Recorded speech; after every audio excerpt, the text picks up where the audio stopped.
Bonjour, je suis Delphine Simonet, fondatrice du réseau DSR. Bonjour, je suis Yann Jarot.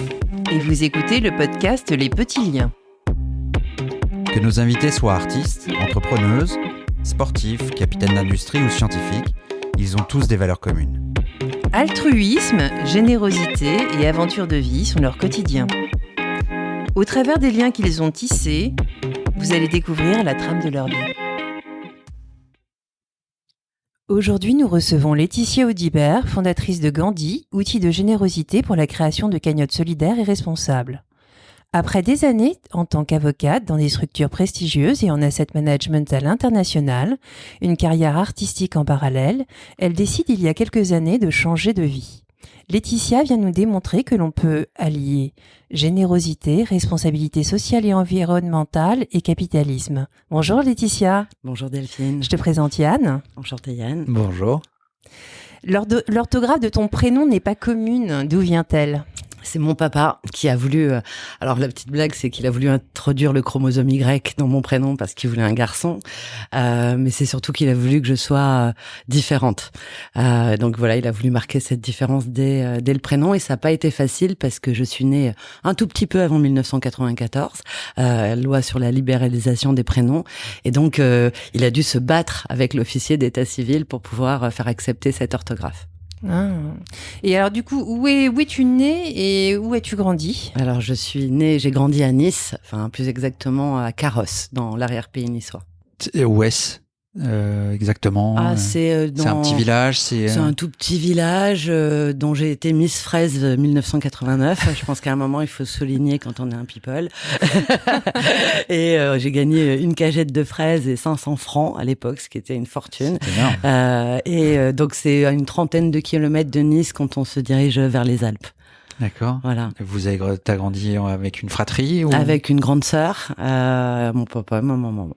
D'accord. Qui vivent toujours là-bas ? Qui vivent toujours là-bas. T'es resté là-bas jusqu'au collège ? Non, j'ai fait toutes mes études de droit là-bas jusqu'à la maîtrise. Ensuite, je suis partie à Aix-en-Provence pour faire 2 troisième cycles, un DESS de droit des affaires internationales et un diplôme de juriste-conseil d'entreprise. Ensuite, je suis retournée à Nice et ensuite, je suis repartie à Aix pour passer le diplôme d'avocat. Et alors, du coup, pourquoi as-tu choisi le droit ? Alors j'ai choisi le droit parce que, alors pour la petite histoire, c'est aussi très lié à Gandhi. Je pense que c'est lié dans l'ADN de Gandhi. Quand j'avais 6 ans, j'ai fini devant le juge pour enfants parce que les dames de service donnaient plus à manger aux fils du maire qu'aux personnes pauvres dans l'école. Et donc pendant plusieurs mois, semaines, j'ai donné mes repas. Et puis à un moment, j'ai fait la révolution. Donc le Che Guevara de 6 ans avec bataille de purée, &co, pour me rebeller sur ce sujet. Et la maman du fils du maire m'a attrait en justice. Donc je me suis retrouvée à 6 ans dans le bureau du juge avec mon papa et ma maman à côté derrière. Alors c'était pas le tribunal, c'était vraiment le bureau du juge. Et le juge m'a sermonné en me disant Mademoiselle Audibert, vous ne pouvez pas faire justice vous-même.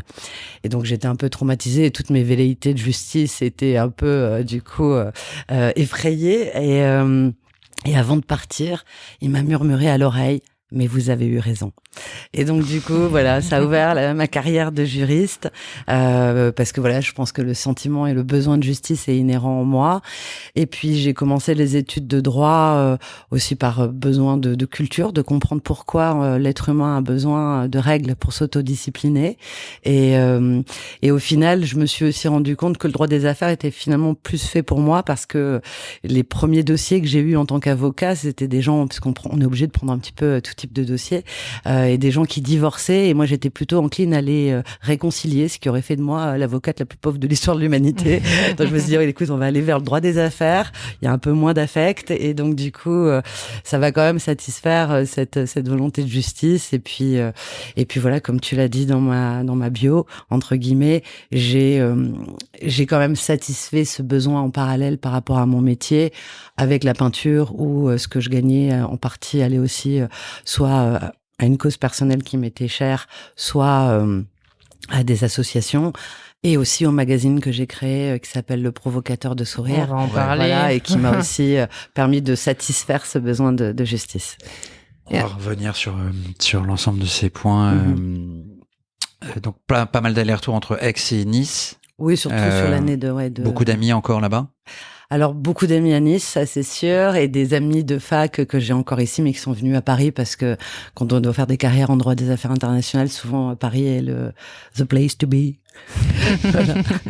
Donc, oui, garder de bons amis. Alors, comment est-ce que tu trouves ton premier job ?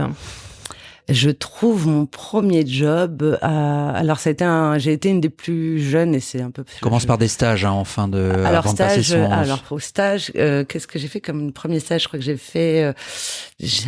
J'en ai fait plein parce que j'ai commencé à travailler très tôt pour essayer de payer mes études. Donc, en droit, les premiers qui me revient, c'est celui chez JBL où j'étais donc les enceintes, où j'étais à Château du Loir, je crois, enfin entre Tours et quelque part. Moi-même, je m'en souviens plus. C'est en postulant, tout simplement. Et j'ai fait aussi un stage en Angleterre chez Sir Robert McAlpine, qui est l'équivalent de Bouygues Construction là-bas. Et j'ai trouvé ce stage grâce à un ami qui travaillait. Je voulais une expérience à l'international et un minima en anglais. Anglais que je n'ai pas forcément amélioré parce que les gens parlaient beaucoup écossais ou enfin ils parlaient anglais donc mais avec un fort accent écossais ou irlandais, ce qui fait que dans ma tête ça faisait à peu près comme anglais. Donc j'ai pas fait d'énormes progrès, mais voilà. Mais du coup, tu avais le statut de barrister ? Non, pas en tant que stagiaire parce que c'était la question, mais ensuite oui, plus tard oui. D'accord. Et donc ensuite tu vas à Paris ? Je vais d'abord. J'ai été la plus jeune directrice juridique de France sur un petit groupe qui était dans le sud. Ensuite, si tu veux les précisions sur ma carrière, mais je suis vraiment, j'ai pas une très très bonne mémoire de mon propre CV. Donc tu décides de pas plaider en fait. Je décide de pas plaider très tôt, post-obtention du certificat d'aptitude à la profession d'avocat, j'ai tout de suite été chez Ernst & Young, qui est un très gros cabinet d'affaires, un des Big Four, et du coup j'ai tout de suite été plongée après dans le droit des affaires. Parce que moins d'affect. Parce que moins d'affect, ouais, c'est ce que je disais tout à l'heure. Plus facile, et puis aussi ça. Après, pour moi, le droit des affaires, ça rejoint tout est assez lié, mine de rien. C'est que c'est aussi une façon de faire de l'art. Je sais que c'est peut-être surprenant, mais déjà le droit, c'est aussi la commedia dell'arte. C'est aussi une façon de voir.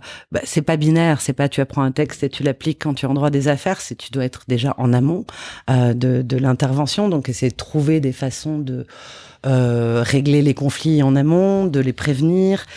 Parfois, quand tu es à l'international, c'est aussi en fonction des différentes règles. Et le contrat, surtout, puisque c'était ma partie, c'est la loi des parties. Donc, essayer de trouver les arrangements win-win, gagnant-gagnant de chacun. Donc, c'est aussi beaucoup de psychologie. Donc, le droit est pas si binaire qu'il en a l'air. Donc, il y a un côté artistique qui me satisfaisait, en tout cas, pendant un temps.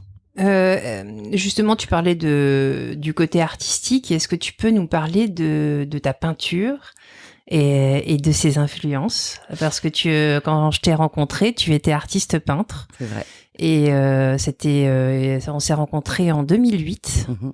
Et tu étais en plein boom, en fait, avec... J'ai des souvenirs assez extraordinaires, en fait, de tes vernissages dans des lieux absolument improbables, avec des centaines et des centaines de personnes. Ça a atteint jusqu'à 700 personnes, je crois. Facile, oui. Et voilà, est-ce que et j'ai un souvenir vraiment très, très, très marqué, en fait, de tes toiles. Je me souviens encore d'une qui s'appelait L'âme sœur. Mm-hmm. Où tu avais en fait utilisé des lames de rasoir en fait pour faire une spirale. Est-ce que tu pourrais en fait nous expliquer comment tu as eu ces influences et l'idée de peindre en fait ? Alors la peinture est venue vraiment comme une surprise dans ma vie. J'avais des velléités artistiques, mais plus sur l'écriture. Et jamais, si on m'avait dit à ce moment-là que j'allais devenir peintre, j'aurais rigolé pendant 4 heures en fait. N'importe quoi. Et en fait, j'ai eu un drame de vie où ma sœur s'est fait renverser par une voiture et en plus corrélé à un autre drame de vie parallèle. Et devant le choc, je suis restée muette. Et il s'avère que j'avais acheté une toile qui devait me servir de cadre de vie. Je sais pas si vous voyez, en pensée positive, t'achètes un cadre, tu mets tous tes rêves sur ce cadre et pour ne pas les perdre de vue et les avoir tout le temps devant toi. Et en fait, ce cadre n'a jamais existé puisque j'ai jamais mis tous mes rêves. J'ai surtout exprimé ce que j'avais vu que je ne pouvais plus parler. Et il s'avère que je faisais des travaux à ce moment-là chez moi. Donc j'avais des objets, j'avais des matériaux de travaux et le premier tableau est venu comme ça. Et par chance, mais c'est aussi où la synchronicité de la vie, où quand t'es sur une espèce de voie, on dirait que les choses s'ouvrent. J'ai une personne qui est venue chez moi et qui m'a dit « Mais c'est quoi ce tableau ? C'est génial !» combien tu le vends? Mais je viens de le faire. J'étais pas du tout dans cette dynamique. Il me dit, écoute, je te l'achète 500 €. Ok. Je refais un tableau. Une semaine après, quelqu'un qui était galeriste revient chez moi. Il me dit, mais c'est quoi ce tableau? Je fais, bah, c'est moi. Il me fait, tu le vends? Je fais, oui, 500 €. J'avais déjà un prix au bout d'une fois. Et il m'a dit, écoute, produis et je t'expose. Et donc, j'ai eu 3 semaines pour produire. Et c'est en fait, il s'avère que j'en avais tellement besoin parce que j'avais tellement de choses, à expectorer par rapport à la douleur que je ressentais pour ma sœur, que ça a été très facile pour moi de peindre. Et les lames de rasoir étaient vraiment un symbole pour moi de l'âme et de plein de choses, de la quête de beauté, de la quête d'éternité, de la quête de Dieu. Derrière, donc la lame de rasoir n'est pas aussi abrupte qu'elle en a l'air. Et donc c'était une façon pour moi de faire passer à travers mes tableaux, que ce soit les lames de rasoir, des chaînes, du métal, des matériaux comme du gros sel, de l'alcool, des choses qui sont pas utilisées a priori en peinture, de faire passer ces éléments comme étant beaucoup plus comment on a exprimé ça, porteurs de sens que le sens qu'on leur donne. Mais un peu comme n'importe quel être humain, on va les préjuger. Et ben non, derrière, il y a plein de lumière, il y a plein de choses. Et donc, cette carrière de peintre a été absolument incroyable pour moi parce qu'on m'a donné à chaque fois des lieux, des opportunités dingues. Et j'ai été énormément poussée par MySpace au départ, et ensuite par Facebook, où les gens venaient me proposer des lieux, on m'offrait tout. Et comme tout ce que je gagnais à l'époque, ça allait pour acheter le fauteuil roulant de ma sœur, pour cette cause-là. En fait, tous les tableaux que j'ai vendus ont été, l'argent a été utilisé pour cette cause. C'était tout très, la vie m'a apporté ce cadeau et le cadeau de rencontrer des tonnes de personnes extraordinaires dont tu fais partie. Et ça a été une façon pour moi, de continuer à apporter du beau. Et aussi même pour les enfants de ma sœur, de leur montrer que d'un événement dramatique, tu peux en créer quelque chose de beau. Donc presque de la sculpture sur toile en fait. Ouais, clairement. Oui, puisqu'en fait il y avait des morceaux en fait de métal qui sortaient même du cadre. Beaucoup de relief, beaucoup de relief, beaucoup d'éléments lumineux. Déjà parce que je considère que l'être humain, en fait, mes tableaux sont réflecteurs de lumière en fonction de la lumière qu'on leur porte. C'est-à-dire que ça sera pas le même en fonction de la lumière de l'été, de l'hiver, du printemps ou d'un éclairage artificiel. Mais de la même manière que l'être humain a un biorhythme et tu n'es pas le même en été, en hiver, le matin ou le soir. Et donc, le message même du tableau, parce qu'en fait, j'appelle ça de la poéture, puisque j'écrivais, et mes velléités, d'artiste écrivain, entre guillemets, ont été un peu satisfaits à ce niveau-là. J'ai voulu surtout faire des tableaux compréhensibles. C'est-à-dire que j'étais pas dans le minimalisme en disant vas-y, essaye de voir ce que moi en tant qu'artiste et j'ai voulu te communiquer. J'ai voulu écrire ce que moi j'avais ressenti en écrivant, en faisant ce tableau, en étant bien évidemment le plus large possible pour que chacun y mette le message qui lui parle. Mais c'était important pour moi de partager, en tout cas avec le spectateur et la personne qui avait la gentillesse de regarder ce que je faisais. Donc, tu étais auteur aussi. Tu as sorti un livre qui s'appelle De mort et d'eau fraîche. C'est ça. Et tu l'as écrit il y a 10 ans déjà. C'est ça, déjà, ouais. C'est passé vite. Pourquoi avoir choisi ce thème ? Très lié à l'accident de ma sœur, à des événements de vie. Après, on me l'a souvent posé comme question, c'est pas du tout une biographie, mais ni une autobiographie d'ailleurs. C'était pareil. En fait, je crois que j'ai un côté artistique très expectorant parce que ce bouquin, je l'ai écrit en 21 jours. Donc, je rentrais du travail, j'étais un peu comme Béla Bartók sur son clavier. Et alors, bien évidemment, après, il a été retravaillé parce que la maison d'édition m'a faire travailler le texte, qui est tout à fait normal, mais il a été fini en 21 jours. C'était une urgence, en fait. Et je crois, dans ma manière d'exprimer l'art en général, c'est il y a toujours une forme d'urgence. Tu fais toutes ces activités en parallèle de ta carrière de directrice juridique, donc c'est ça ? C'est ça. Comment tu vis cette dichotomie ? Alors moi, je la vis pas comme une dichotomie. Comme une ambivalence. C'est comme ça que c'est perçu, mais pour moi, comme c'était... Ce que je disais un petit peu tout à l'heure, tout ça, c'est latent en moi depuis toujours et ça fait partie intrinsèquement de ma personnalité. C'est plutôt à chaque fois des ponts qui relient mes rives et qui font qu'il n'y a pas de Laetitia schizophrène. C'est pas compartimenté dans ma tête, en fait. Mais après, il y a une question de gestion du temps. Pour le coup, ça, c'est un peu plus compliqué. Mais j'ai eu la chance de travailler pour une entreprise qui m'a laissé ce temps-là. Et puis, je travaillais la nuit, je travaillais les week-ends. Et donc, du coup, j'arrivais à tout mêler, ouais. Et c'est une vraie source d'équilibre aussi. Et comment est-ce que tu intègres ce cabinet ? De mémoire, il était du côté de Victor Hugo, c'est ça ? Absolument, ouais. En fait, ça a été une très jolie rencontre. J'avais ce jour-là, je m'en souviendrai, des entretiens avec de très très grosses boîtes. Et en fait, là, cet entretien, moi, j'étais la petite niçoise qui arrivait à Paris. Je me souviens, j'avais un tailleur blanc. Et au lieu que ça se passe au bureau, ça s'est passé au Café de l'Homme, où j'arrive, où tout le monde était déjà à table, tous les associés, et où on a parlé absolument de tout, sauf de mon CV. Et en sortant de ce déjeuner, celle qui allait devenir ma future patronne m'a dit c'est bon, je t'embauche. Donc c'était un peu ludaire, on n'avait pas du tout parlé, mais en fait pour le coup ça s'est fait au feeling et au cœur. Et je suis restée pratiquement 16 ou 17 ans, je me souviens plus, dans cette entreprise avec lesquelles j'ai encore des liens affectifs très forts. C'est-à-dire qu'à un moment, quand on sait que tu as les compétences, on voit sur autre chose. Tu t'es déjà, oui, non, mais c'est ça, l'important, c'est comment ça va se fitter avec le reste de l'équipe. C'est ça. Comment tu t'intègres. Aujourd'hui, on appelle ça les soft skills. Ouais. Oui, mais c'est ça qui importe. Enfin, tu sors de la direction juridique de JBL, Ernst & Young, pour arriver chez eux directement, c'est ça? Oui. Donc forcément, on attend de voir si elle s'intègre bien dans une équipe d'associés à un niveau aussi senior, en fait. C'est ça.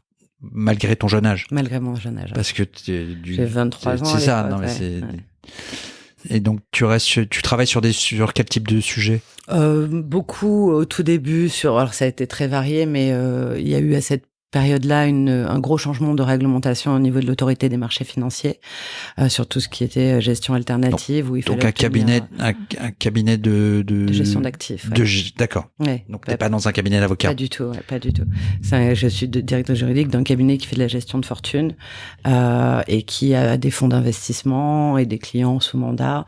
Et donc je m'occupe du juridique de tout ça, ou la création de fonds d'investissement en France et à l'étranger.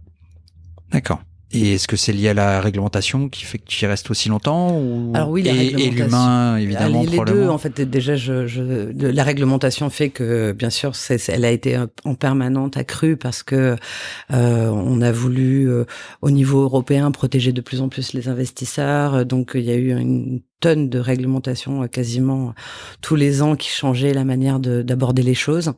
Et surtout... Et puis moi, je suis restée dans cette entreprise parce que j'y avais un lien fort. J'aimais les gens avec lesquels je travaillais. Et ensuite, sur les 2 dernières années, on m'a nommé CEO de la filiale luxembourgeoise, où donc j'ai pris la direction de cette filiale. Donc t'es partie t'installer au Luxembourg. Alors c'était pas vraiment une installation parce que j'avais gardé mon appartement à Paris, mais oui, j'étais 3 à 4 jours par semaine au Luxembourg. C'est beaucoup quand même. C'est beaucoup quand même. Et pour la niçoise que je suis, ça a été un peu compliqué. Au niveau de la température. C'est ça. Et même, c'est un autre monde. Humain. C'est au niveau humain, ce sont des gens absolument charmants, mais c'est très policé, très sage. Et je pense avoir pas forcément ce type de personnalité. Et tu considères que ce sont les luxembourgeois qui sont tous comme ça, ou c'est les gens de ton secteur? Probablement les gens de mon secteur. Au Luxembourg, il y a aussi beaucoup d'expatriés, donc mais Si on le peut appeler secteur ça une bancaire. expatriation, vu Oui. la distance. Non, mais il y a des gens qui viennent de Délocalisés. délocalisés. Mais il y a des gens qui viennent de bien plus loin. Non, c'est un pays charmant. C'est vrai que le milieu bancaire est un milieu par définition extrêmement sérieux. Le pays est une banque, oui. Et voilà, le pays est une banque. Donc voilà, par définition, non, j'exagère à peine. Ce qui a plus été compliqué pour moi, en toute franchise, c'était d'être. C'est un milieu qui est assez masculin, et d'être une jeune femme en la direction de cette entreprise au Luxembourg. A été pris de façon un peu compliquée, on va dire. Ça a été un peu plus, il fallait encore plus faire de preuves, mais comme c'est le cas, malheureusement, sur beaucoup de postes de direction quand on est une femme, encore aujourd'hui, malheureusement, sans faire de féminisme exacerbé, ce sont les faits qui parlent.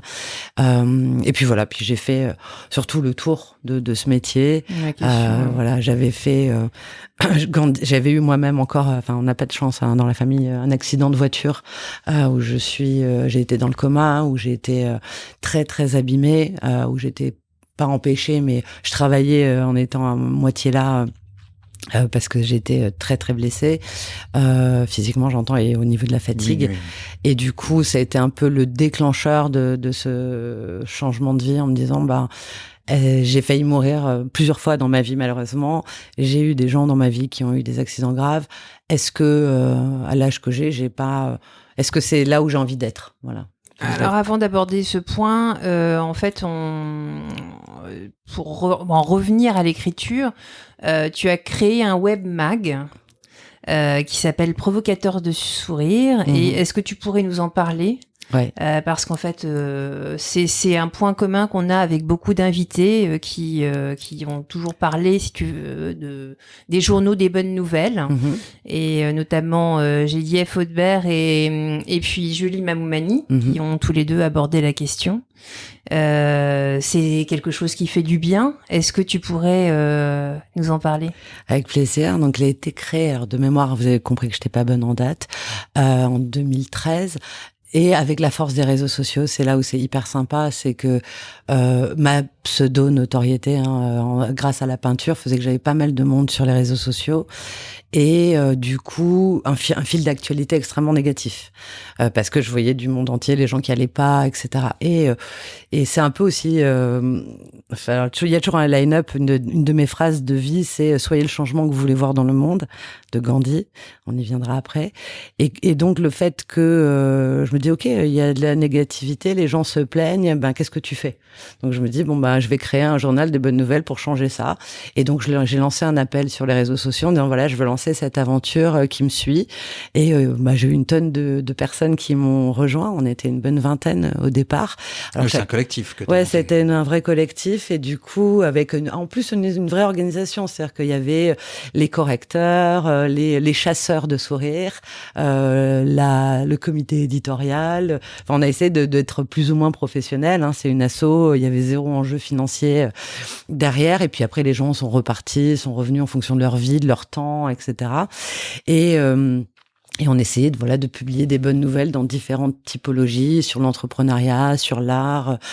On avait juste comme ligne éditoriale, pas de politique, pas de chat. J'en avais marre des chats. On voyait des chats partout. Et c'est toujours le cas. On en parlait avec Julie, justement. Voilà. C'est le roi de l'Internet. Ouais, on n'en peut plus. Donc c'était pas de trucs angéliques ou pseudo-ésotériques.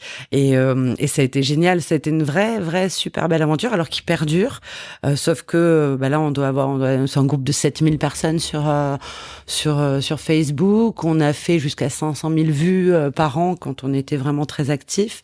On essayait aussi d'avoir des actions provocatrices de sourire. Donc souvent, on avait un groupe d'étudiants tous les ans qui avaient pour mission de faire des actions coup de sourire.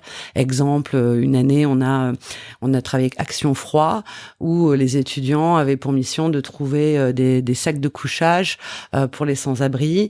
Et on a fait un partenariat avec des artistes de rue qui ont redécoré les sacs de couchage et les tentes aussi, qu'on avait obtenu une centaine de tentes, comme des petites maisons en fait.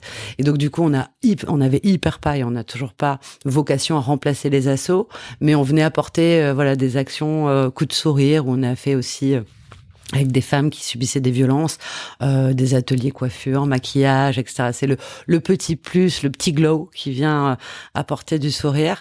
Et là, aujourd'hui, je vais pousser mon vrai super énorme coup de gueule, si vous m'y autorisez.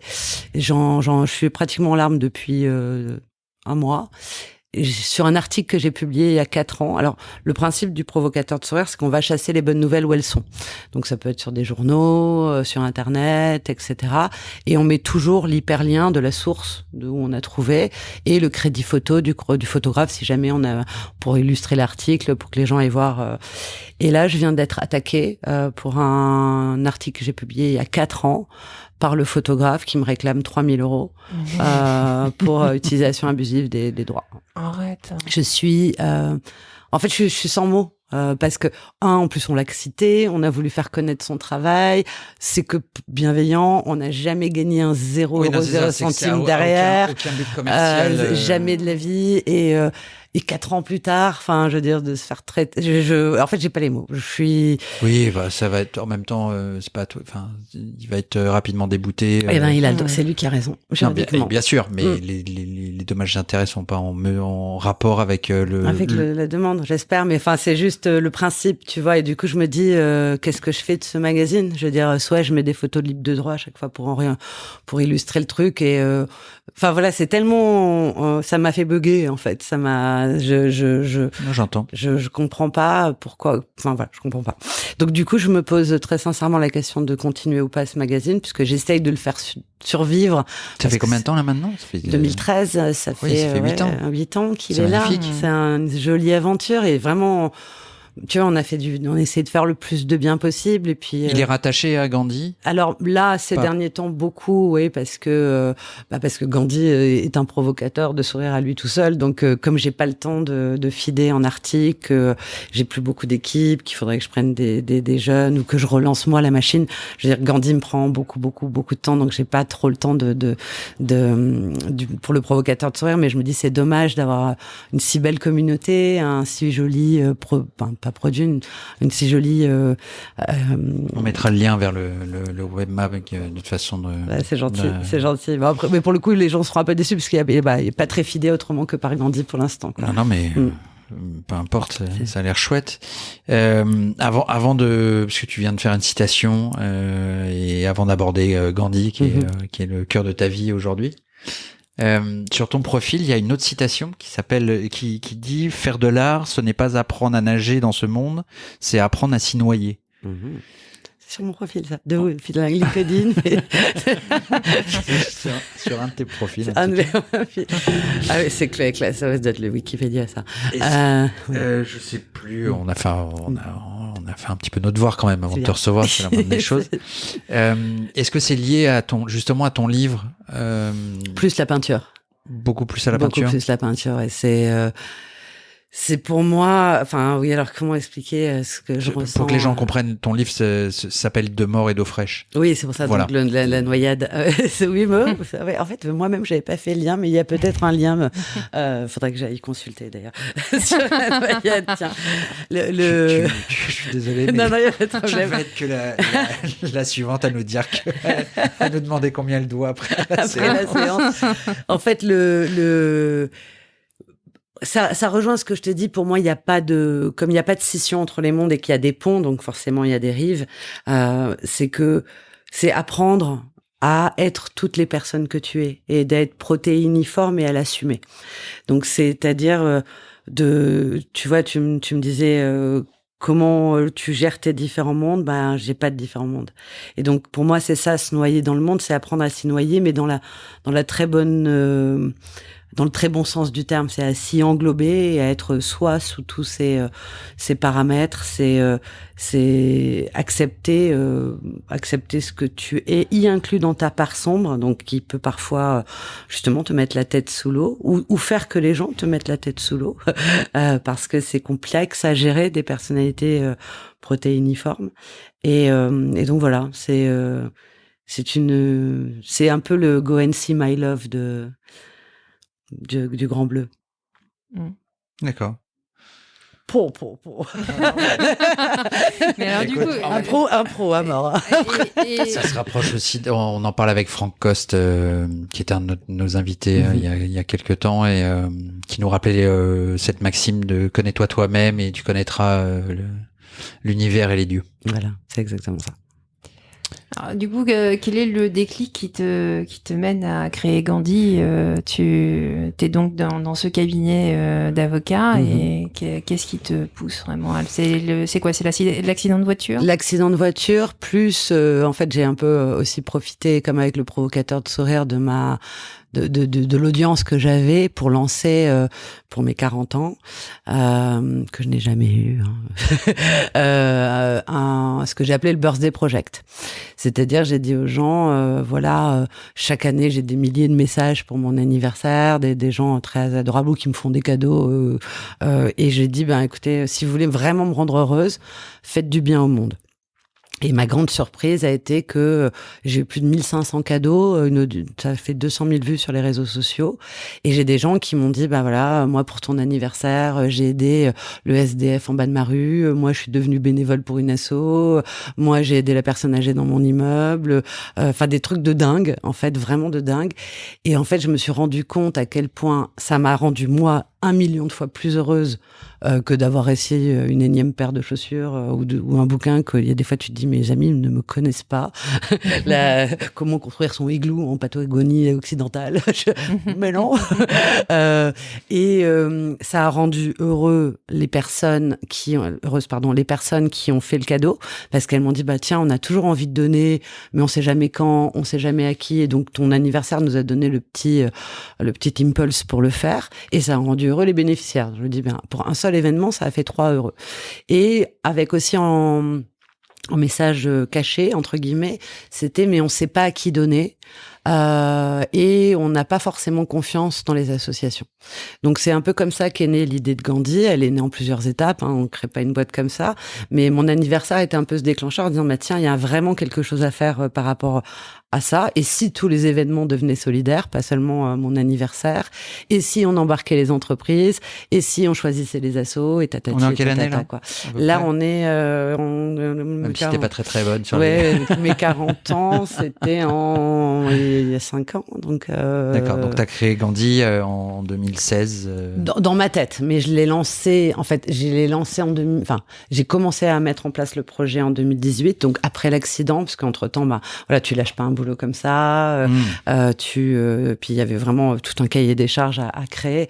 Et sachant qu'il y avait déjà des gens qui faisaient des cagnottes ou de l'aide auprès d'associations. Oui, voilà, et je connaissais, il fallait benchmarker, il fallait connaître, voir s'il y avait une pertinence de marché.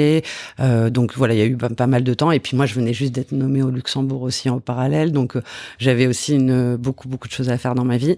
Et j'ai lancé, donc j'ai décidé de faire les choses en 2018. J'ai complètement quitté mon job en septembre 2018 et la plateforme a été lancée en janvier 2019. Waouh. Donc voilà. Et pourquoi l'avoir appelé Gandhi ?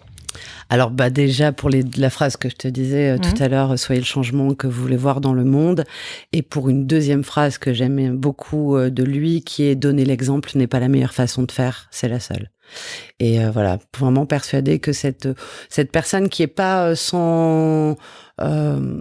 qui est pas lisse. Je veux dire, c'est pas un personnage tout à fait lisse, mais qui a fait des grands changements dans le monde, et que on n'est pas obligé d'être un saint pour faire du bien. Chacun peut faire des choses à son niveau. Et je le trouvais assez universel pour que le message soit compris de tous. Donc voilà. Et du coup, quelle est ta conception de la spiritualité ? Est-ce que tu as une vie spirituelle ou très riche. Alors, je suis par on va dire éducation chrétienne et catholique, donc je prie beaucoup, mais je suis aujourd'hui et depuis très très longtemps très œcuménique. Donc je suis déiste d'une certaine manière. En tout cas voilà, je crois en quelque chose de au-dessus. Je suis pas j'ai pas de rite ou d'églises spécifiques vers lesquelles je me tourne, ou de religions spécifiques vers lesquelles je me tourne, mais en tout cas une vraie envie d'être connecté à quelque chose, au monde, et surtout d'essayer de faire de ma vie quelque chose qui est, selon moi, en tout cas, le plus propre possible pour rendre le monde plus beau. Donc ça fait partie aussi d'une forme de spiritualité pour moi. Et donc tu aimes être connecté au monde, mais quelle est ta vision du monde ? Elle est ambivalente. Je suis... à la fois, je pense qu'en ce moment, il se passe un truc très...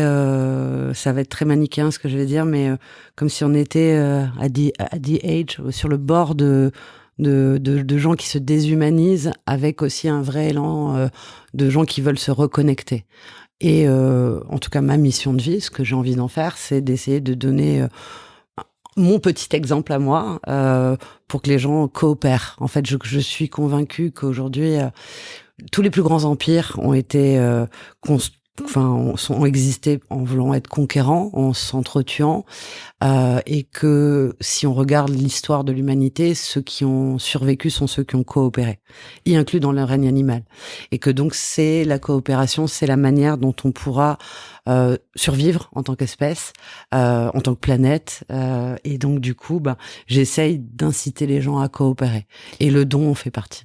Et quelle est ta conception du temps ? Est-ce que tu penses qu'il est linéaire ? Est-ce que, au contraire, non ? Alors, là, c'est plus sur là, je me positionne plus sur un postulat de physique quantique et de multivers et de théorie des cordes. Je pense que le temps est multiple. Je suis même pas, en tout cas, c'est pas une conviction, en tout cas, je me dis, il y a peut-être plusieurs univers parallèles. Il y a peut-être une Laetitia ailleurs en train de faire une autre interview avec vous. Donc oui, j'ai pas une conception linéaire du temps. Moins sympa. On parlait de spiritualité, de conception du temps. Effectivement, Delphine aime bien poser cette question. Ces sujets qui la touchent. On a d'ailleurs invité plusieurs personnes à répondre à cette question, dont notamment Déborah Barski, qui est astrologue voyante. Est-ce que tu as déjà consulté ? Ouais. D'accord. J'ai ma meilleure amie qui est excellente là-dedans. Je pourrais donner les coordonnées en off. C'est une des meilleures voyantes de Paris. Voilà. Pour moi. Juste après Déborah. Juste après Déborah, pardon, que je ne connais pas. Mes excuses, Déborah. Mais qui est... oui, j'y crois. C'est comme les psys. À un moment, il y a... On a toujours son meilleur à soi. C'est ça. Non, ouais. Ouais, je pense, et même Déborah le dit, elle a pas de flash avec tout le monde, elle peut pas travailler avec tout le monde. Et puis il y a la part invisible, intangible, qui sont justement ce travail de médium. Et puis il y a le travail de mathématicien lié à l'astrologie, d'analyse, où là ça s'apprend, c'est une méthode. Il y en a plusieurs, hein, évidemment, mais c'est du travail. Bien sûr, oui, mon amie, elle est numérologue aussi, et donc il y a toute cette partie, effectivement, travail derrière. Et c'était quoi ta question derrière ? Si tu avais déjà consulté, tu as eu l'honnêteté de nous dire que oui, tu y vas souvent ? Non, en l'occurrence, non, parce que déjà, j'aime bien être maître de ma vie. Ça, quand je consulte, c'est soit parce que j'ai des décisions. C'est très dur d'être chef d'entreprise. Je l'apprendrai à personne. Et t'as des moments où tu sais pas. C'est au pied du mur que tu vois le mieux le mur. Et donc c'est aussi une façon d'avoir un prisme différent. Ça peut être surtout une façon de regarder les choses sous d'autres angles et une aide à la décision. Alors tu prendras pas forcément la décision de ce que te dit la voyante pour autant, mais en tout cas ça te donne un regard différent. Et mais je consulte peu parce que déjà c'est ma meilleure amie, donc c'est toujours compliqué d'être dans cette dynamique là, et voilà, parce que je suis le créateur de ma vie chaque minute que Dieu fait, en tout cas, et donc j'essaie de pas me déresponsabiliser face à ça. On parlait de la création de ton entreprise. Est-ce que tu l'as créée seule ? Ou est-ce que tu as des associés? Comment ça s'est passé? Alors, j'ai fait une première levée de fonds à hauteur d'à peu près 150 000 € qui m'ont permis de créer le produit, parce que en fait, la plateforme, déjà, il fallait la mettre en place. Donc, ces premiers actionnaires sont des partenaires, mais ils sont pas actifs dans la société. Ils ont mis des fonds. Je suis la seule à la barre à aujourd'hui. Et là, je suis sur une deuxième levée de fonds où j'espère avoir des actionnaires un peu plus actifs qui vont participer à m'aider à développer le business par leur relationnel, par leur compétences éventuelles, sans forcément être salarié ou en tout cas impliqué day-to-day, mais au moins d'avoir des business angels ou des fonds d'investissement qui vont m'apporter aussi du grain à moudre, de la contradiction, parce que c'est aussi important d'avoir de la contradiction dans une entreprise, pour faire avancer Gandhi qui se veut devenir le leader européen d'ici 4 ans de notre métier. Est-ce que tu veux bien présenter Gandhi? Bien sûr, avec plaisir. Donc Gandhi, on a 3 métiers en fait qui sont assez distincts. Le premier, c'est qu'on a un système de cagnotte solidaire 100% au profit d'associations que nous avons préalablement sélectionné comme répondant à une charte de qualité. Aujourd'hui, on travaille avec 62 associations dans tous les secteurs, donc santé, droits des femmes, animaux, etc. Et quand vous êtes un particulier, que vous voulez organiser un événement de vie, donc un anniversaire, la naissance d'un enfant, des obsèques. Par exemple, on a pas mal de cagnottes d'obsèques où les gens, au lieu d'acheter des fleurs qui vont être jetées dans l'heure, vont aider la Ligue contre le cancer ou vaincre le cancer ou la santé. Enfin, vont choisir une cause qui était proche de l'être cher et inviter l'écosystème à participer.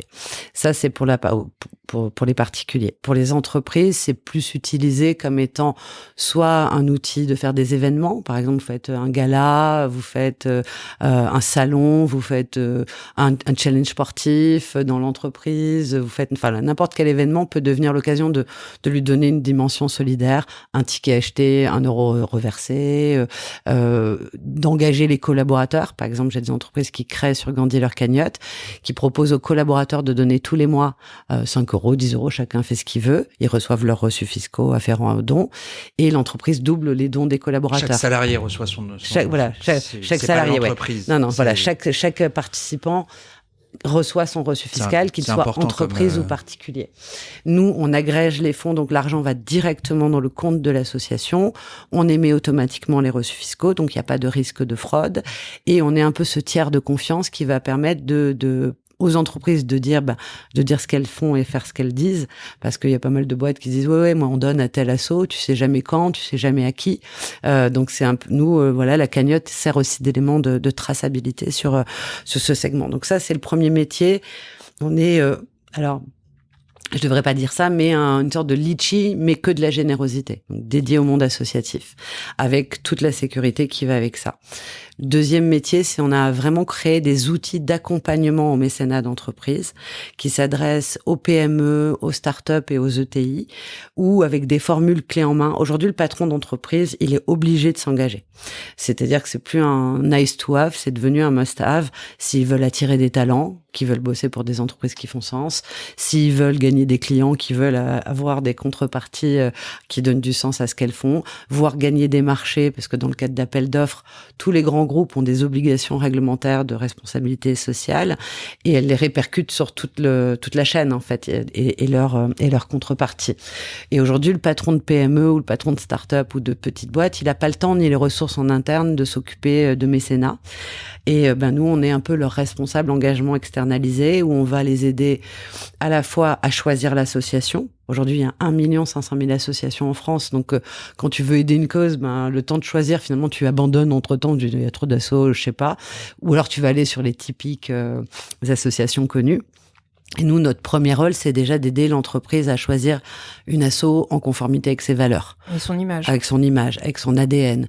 Donc, on va lui présélectionner dans une des formules. On lui dit, tels assos, à mon avis, par rapport à ton métier, ton ancrage territorial, etc. Voilà ce qu'on te propose. Et nous, en plus, on a screené l'association avant. On sait où va l'argent, à quoi il a servi. Et ensuite, on l'accompagne au niveau de la com, avec la cagnotte qui sert de tronc commun pour collecter les fonds, etc., etc. Et dans une des formules que l'on propose, on fait même voter les collaborateurs et les clients de l'entreprise pour l'association qu'ils veulent que l'entreprise soutienne. Donc nous, on a présélectionné en disant, voilà, en fonction de votre métier, votre valeur, votre ancrage territorial. 2, 3, 4 assos. Mais comme le mécénat doit être l'affaire de tous, c'est pas seulement le codir qui décide ou le patron. Ça permet d'engager tous les salariés dans la démarche. Exactement. Ça soutient.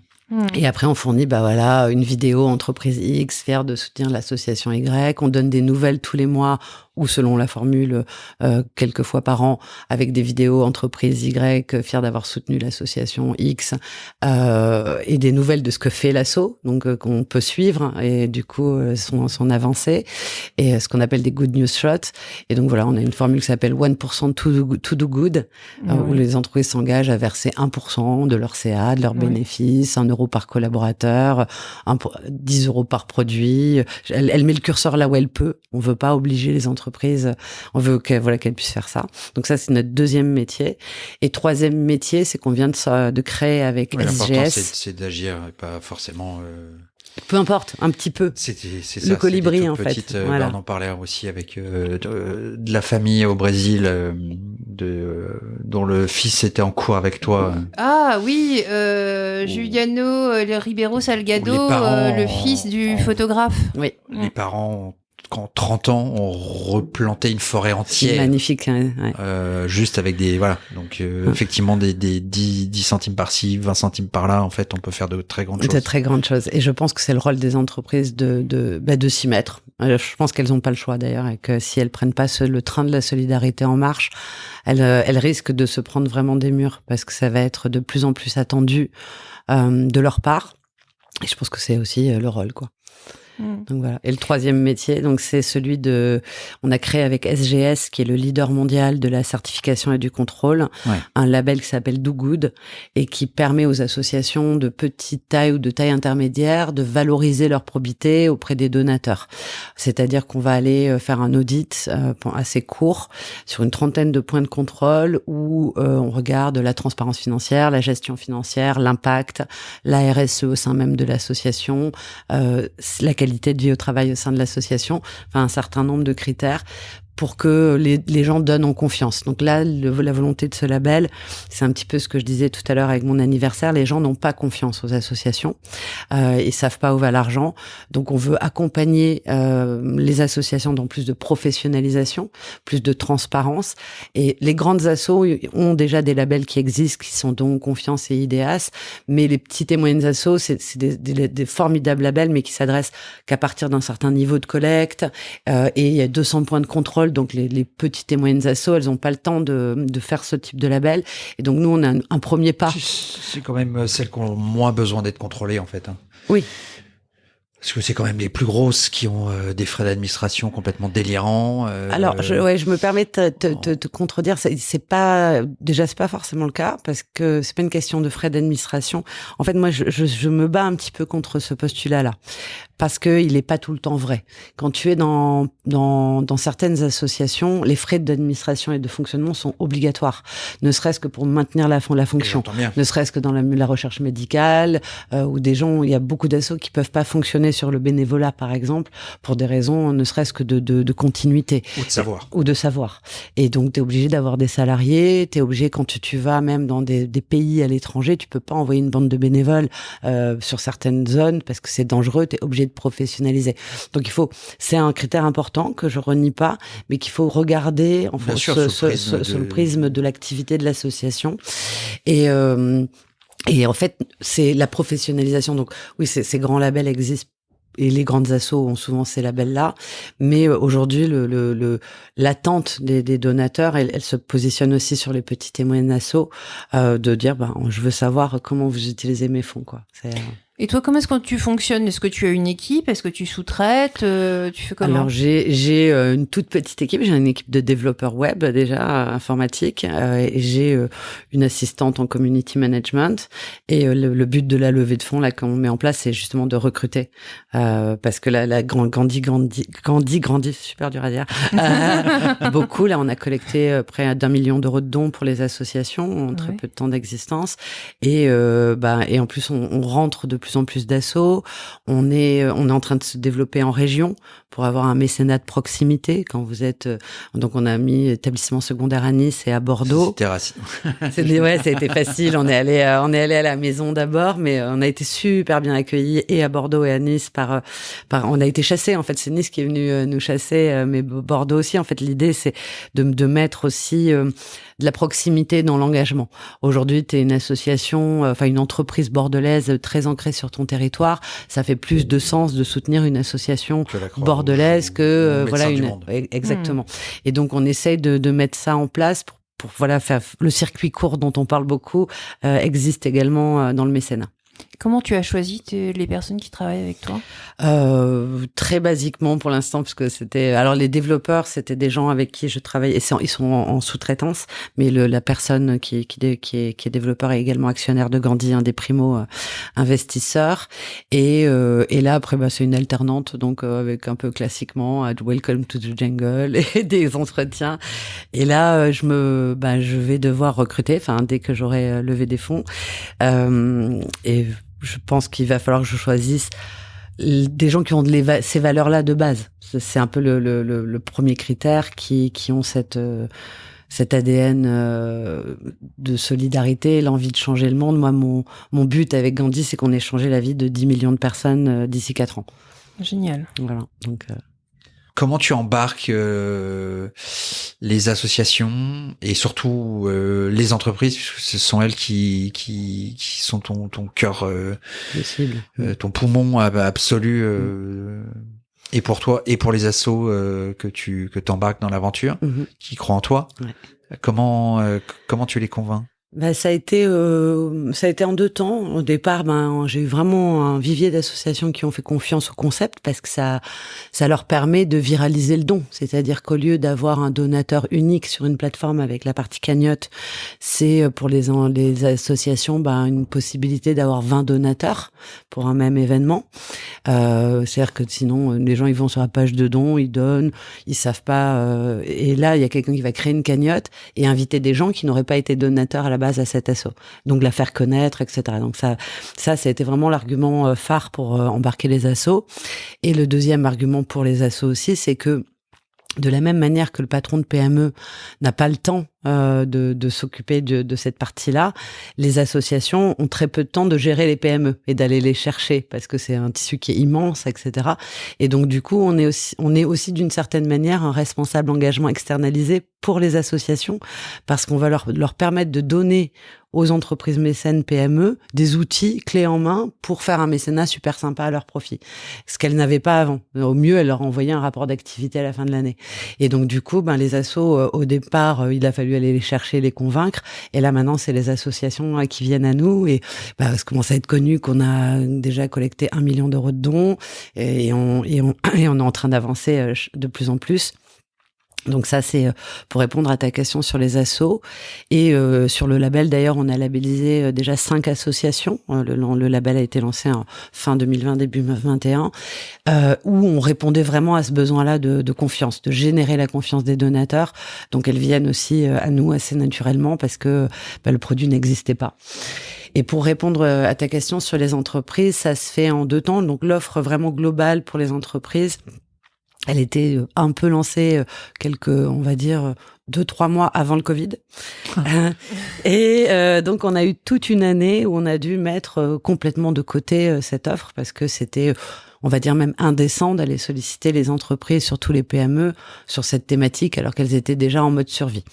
Et donc, on a relancé la machine commerciale, entre guillemets, à la fin de l'été, au début de l'été, et à la rentrée.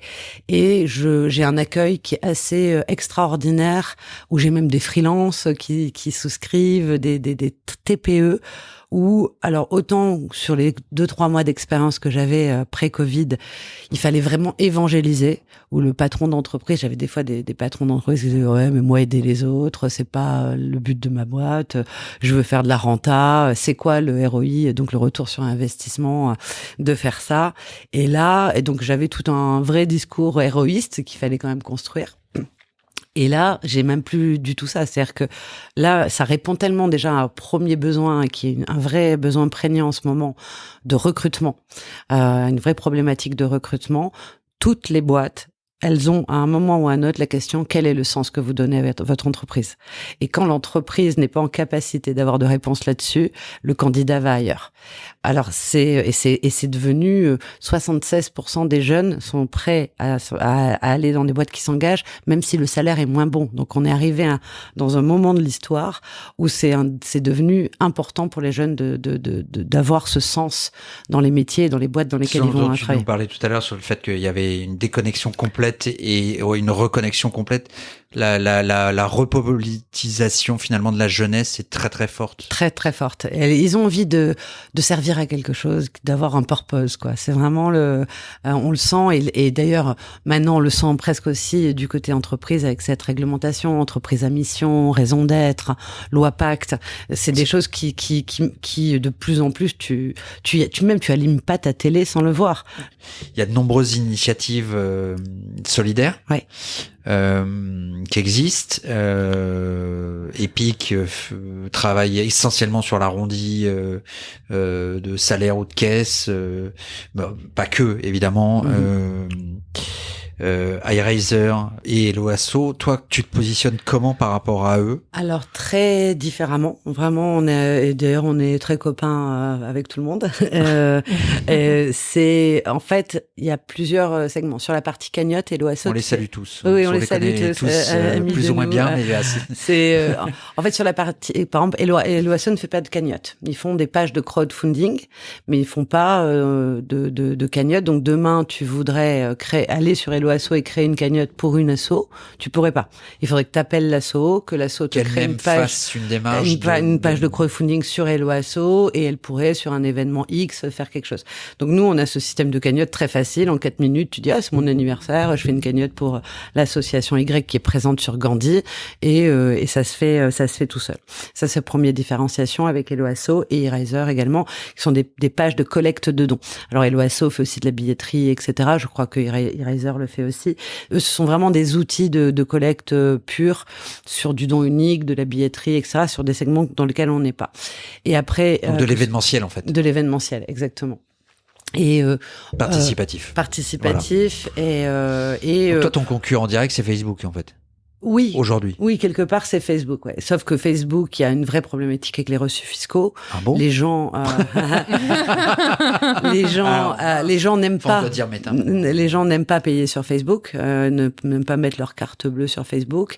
Il y a pas tout, il y a pas tant que ça d'assos françaises sur leur plateforme. Et on sait, je pense qu'on sait tous que c'est pas leur métier, on va dire. Donc nous, Instagram s'y est mis aussi. Hein. Oui, mais c'est comme c'est la même maison, la même maison. C'est très bien. Moi, je trouve ça super. C'est opportuniste. Au début, ils prenaient 8%. Après, ils sont passés au pourboire, et maintenant ils sont passés au gratuit. Mais parce qu'en termes d'image, c'était important. Néanmoins, je salue. Toute démarche est bonne. Voilà, je salue l'initiative. Je crois que on est à 5 ou 7 milliards collectés grâce à Facebook. C'est magnifique. Et surtout, l'offre entreprise est extrêmement différenciante. C'est-à-dire qu'aujourd'hui, qui accompagne les PME et les startups dans un engagement solidaire, avec tout l'outil, c'est-à-dire et la page de et les outils de com, l'engagement, le choix des assos. Je veux dire, on est vraiment le all inclusive du mécénat qui les accompagne de bout en bout. Il y a pas. Donc il y a des initiatives comme l'Arrondi en caisse ou sur salaire, mais qui vont s'adresser qu'aux grands groupes.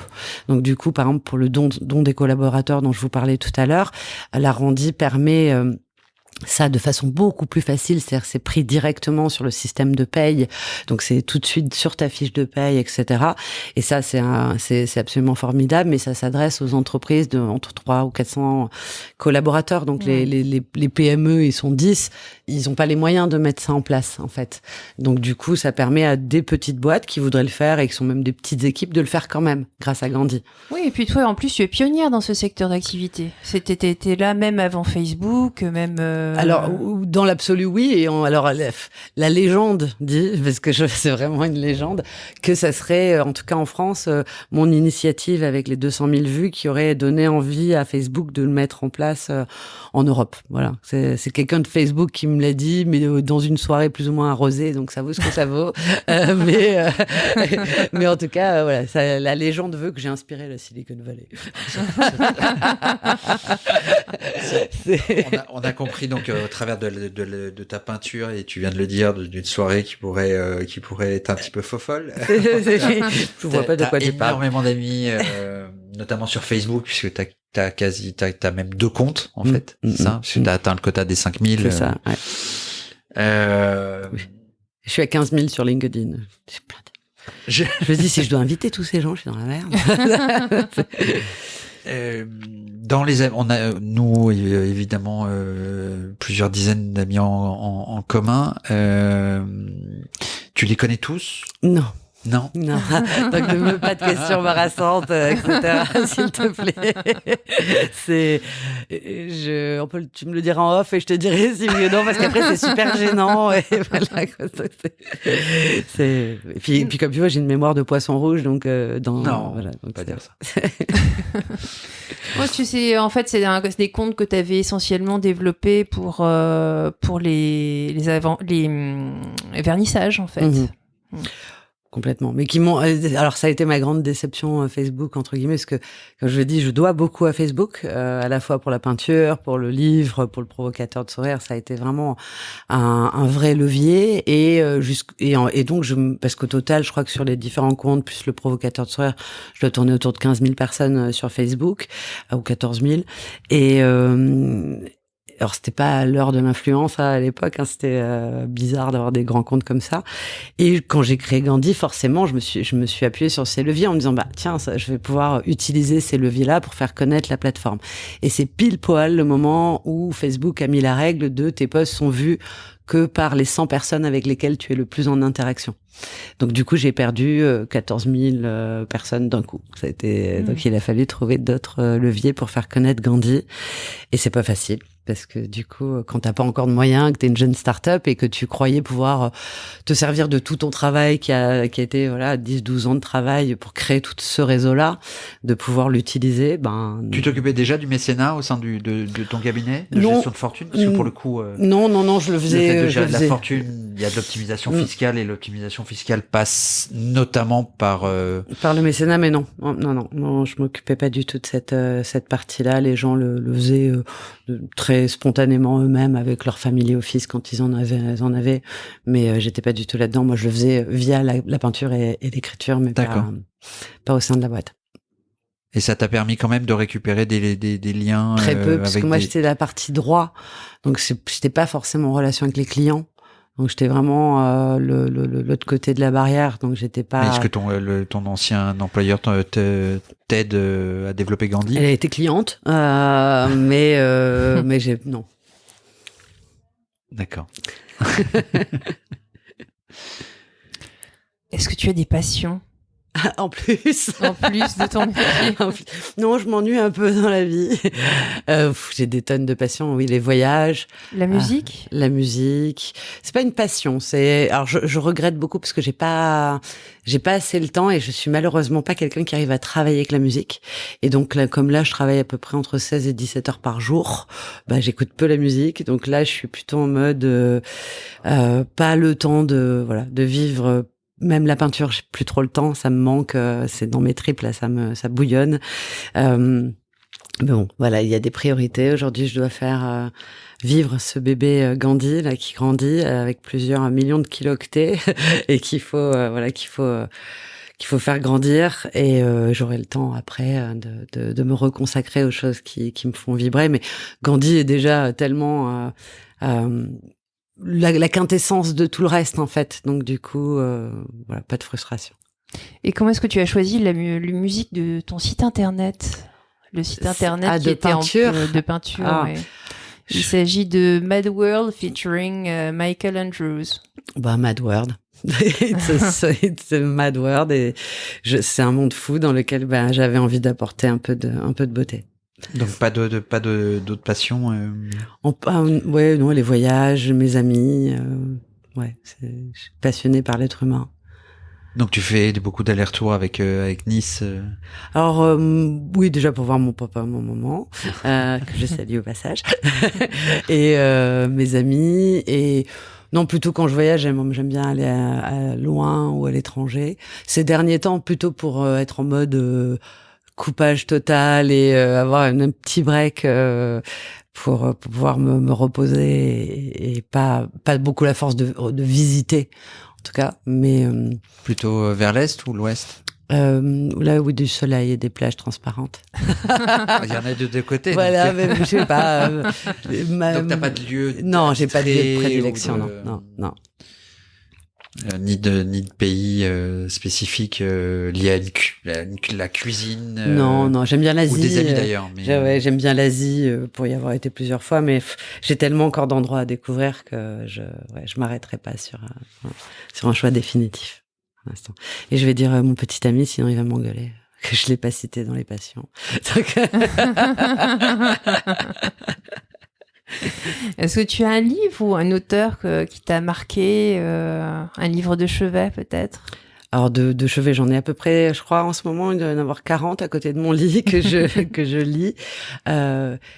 Plus jeune, j'aimais beaucoup Nietzsche et Milan Kundera, que j'aime toujours autant, mais là, je suis plus sur des lectures un peu plus légères, parce que, mine de rien, le métier que je fais que je suis confrontée de façon abrupte à la misère du monde, dans tous les domaines. Je veux dire, avec les 60 associations sur tous ces secteurs, tu vois à quel point il y a des choses, donc j'ai besoin un peu de légèreté. Et un auteur que j'aime beaucoup, c'est Eric Emmanuel Schmitt. Donc tes papiers plus qu'une tablette. Oui, papier. Ah oui, à fond papier. Et puis par contre, je suis pour certains une abominable lectrice parce que je corne et tout ça. Voilà, j'aime vivre le livre. Je le respire. Voilà, je suis pas. Il y a des gens qui sont très respectueux. Moi, je le suis. Je suis. Voilà, assidu dans ma lecture, mais voilà, je vis le livre et je le maltraite parce que je le vis. J'ai l'air à part hyper méchante. Je suppose que tu aurais aimé rencontrer. Y a-t-il d'autres personnes que tu aurais aimé, que tu aimerais ou que tu aurais aimé? Nelson Mandela, très clairement. Et peut-être aussi qui est-ce que j'aimerais rencontrer? Non, Nelson Mandela, Gandhi, serait déjà pas mal. Je serais contente. Et après, j'aimerais bien rencontrer tous les dirigeants de ce monde pour les aider, pour échanger de pourquoi on en est là. J'ai pas forcément envie de rencontrer les gens avec lesquels je suis d'accord. Plutôt éventuellement envie de rencontrer ceux sur lesquels on a peut-être quelques dissidences pour comprendre comment ils en sont là, ou parce que tu as la prétention? Ah non, plus pour comprendre, déjà pour comprendre l'humain, et puis l'influence aussi. Je serais extrêmement prétentieuse de dire ça, mais en tout cas déjà pour comprendre pourquoi on en est là. Enfin, qu'est-ce qui bug? On a tout. On est un moment de la civilisation. On a tellement de choses. Pourquoi il y a encore des gens qui meurent de soif? Pourquoi des petites filles doivent faire 6 kilomètres pour avoir l'accès à l'eau potable?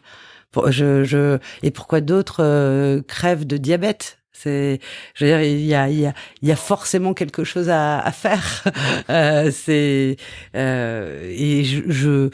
je me dis, en rencontrant tous ces gens, moi j'aimerais faire une espèce d'ONU de la paix dans l'absolu, tu vois, où là l'ONU est là pour, aussi pour mettre la paix, mais que des sujets spirituels peut-être plus spirituels, de la spiritualité, soient amenés sur la table pour que ensemble on trouve ces réponses. Je veux dire, plus personne ne devrait mourir de faim aujourd'hui, quoi. C'est absurde. On devrait même pas avoir à lutter pour pas déforester, c'est notre poumon. Je veux dire, il y a des combats qui me semblent tellement absurdes qu'on est encore en 2021 à les avoir, que je sais pas si j'ai répondu à la question. Mais... Justement, est-ce que au-delà de dire j'ai besoin d'aller parler à Elon Musk Et Mark Zuckerberg, je reviens encore une fois du coup à tes 17-16 ans passés dans ton cabinet de gestion de fortune, donc les clients, tes anciens clients. Donc t'as accès à des gens qui ont du pouvoir et de l'argent. Alors oui et non. Est-ce que tu vas les évangéliser? Déjà, j'y ai pas tant accès parce que c'était pas mes clients, encore une fois. Donc moi, j'étais pas en front avec eux. C'était la direction qui était en front avec eux. Et la deuxième, alors ça, c'est aussi une autre génération. C'est-à-dire que c'était un cabinet où les gens étaient des anciennes fortunes, avec et puis en plus ils faisaient des choses. Enfin, donc a priori, donc j'avais pas spécialement les évangéliser. Mais il y a aussi quelque chose de génération. Tu sais ce que je te disais tout à l'heure sur le fait qu'il y a encore 2 ans, j'allais voir un patron de PME qui comprenait pas l'importance pour sa boîte d'avoir un engagement derrière, parce que pour lui c'était d'autres paradigmes qui étaient en jeu. Certaines générations de personnes plus âgées, ils n'ont pas été éduqués là-dedans. Ils ont été éduqués avec il faut faire de l'argent, il faut réussir sa boîte, il faut réussir sa carrière.